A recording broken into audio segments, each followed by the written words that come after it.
Hey y'all, the Slav is back, and I have finally finished the 5 p.m. turn of Cool Spring. So I thought I'd get you up to date on what happened. As you can see now on the map, everybody has joined the party.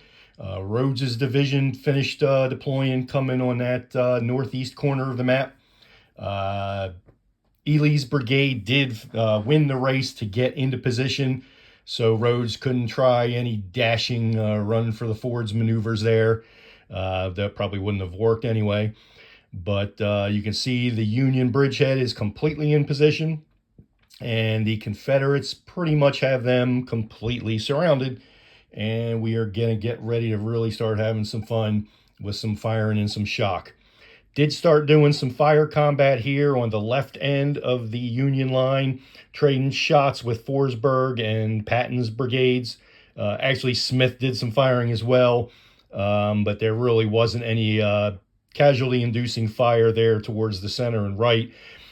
Some units did trade some shots. You'll see some Union units here are disordered and lost some strength, as well as that regiment under Forsberg.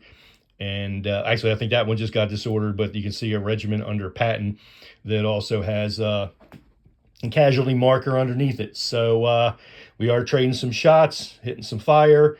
The unit extreme left did kind of reposition itself a bit. I had toyed with the idea, since the Confederate left was just sort of hanging in the air here, thought about maybe doing a little gate move here and swing into their flank, but I thought better of it because King had been waiting on this road to come on, and I didn't want King to move down and get into a position where these Union units trying to get flanked would get some flanking fire poured down from them, from the Confederate artillery. To the right, Rhodes got into position.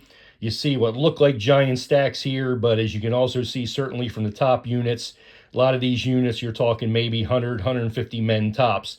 So, you've got 3, maybe 4 under-strength regiments stacked here.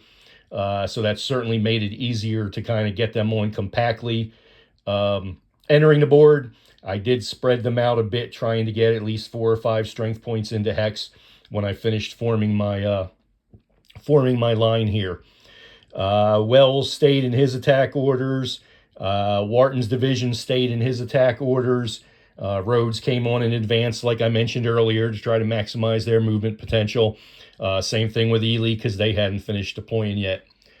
Got my leaders all moved around. The leader movement phase, Breckinridge made sure to kind of slide to the left here, to his left, so he can maintain contact with Wharton and Rhodes, and hopefully try to use that activation rating he's got to, or efficiency rating he's got, to try to give somebody an extra activation when we draw the efficiency for the beginning of this upcoming 6 p.m. turn. Started taking some shots with the artillery as well, the 6 Corps artillery. I was kind of happy with what I did there. It got me practiced with the line of sight rules. On my estimation, the line of sight rules really aren't necessarily that hard. Certainly anybody who's been gaming anything tactical or grand tactical for several years, will kind of get it. You get that visual sort of picture in your head of the target and the firing unit elevation, and can visualize if there's something in between them that's closer to the lower guy to obscure it from the higher guy. There are some intricacies here with the woods and the units. I initially had the 6 Corps artillery take a shot at the extreme right of Forsberg's brigade. Then I realized that they were too close. There were Union units too close. Despite the distance and the not being an obstruction to the line of sight, it still prevented that long-range artillery fire. So I was glad I got to work through that problem. They shifted their target to this regiment right in the center of Forsberg's brigade, disordered them. So at this point, it's been pot shots. It's been some volley fire between the two lines, like you can see. As I already pointed out, you've got some regiments disordered, even 1 or 2 with 1 or 2 strength point casualties. But the next turn, thinking I'm pretty much going to have everybody go into attack orders and just slam at it. My general philosophy with the Union, though, has been not to really, I'm not going to initiate any shock combat with them. Not going to go out of my way to do anything dangerous in terms of firing that may increase my vulnerability. You know, it seems to me the Union's sole mission here is to keep those forts guarded.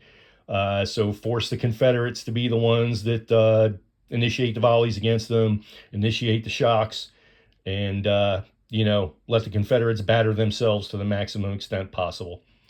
So I'm going to be getting ready here to trace out those command ranges, roll for that initiative, and then determine my efficiency levels and activation markers for the cup for the next turn.